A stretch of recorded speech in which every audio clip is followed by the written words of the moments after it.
Yes, ready, start. It is my privilege this evening to greet you, all my fellow citizens at home and abroad, on the 30th anniversary of our independence, and to convey to you my good wishes.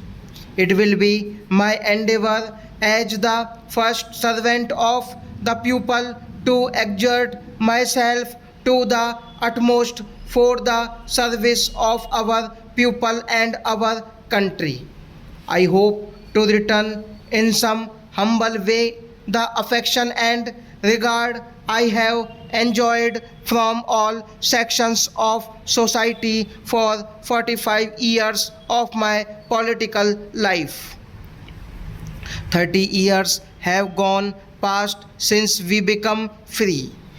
The events of the recent past have proved the majority of thought confirmed our belief in the democratic way of life. Today we can hold our heads high as the world's largest democracy. This by itself is not enough, and if the democratic way of life is to last, we must look inwards and examine our thoughts and actions.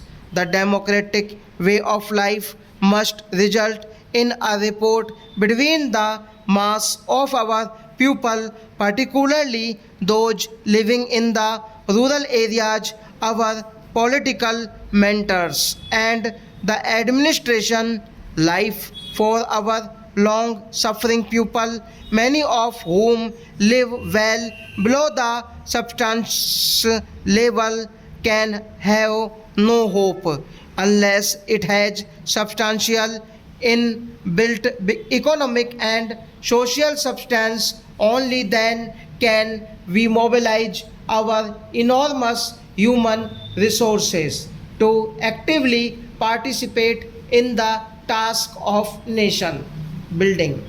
We have in these last 30 years experienced resource and failure, happiness and sorrow. We have yet to end poverty, ignorance and disease and inequality of opportunity.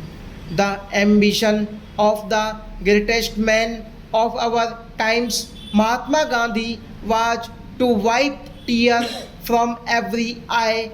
Our work will not be complete until this noble objective has been achieved.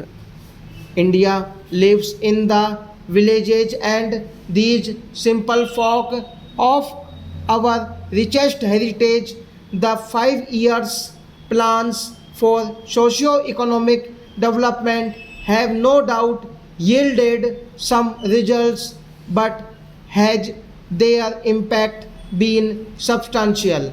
Have the benefits of planned development percolated to the remotest village and the weaker sections of the society? Until I assumed the office of President of India, I was a Kisan working in the fields in sun and rain.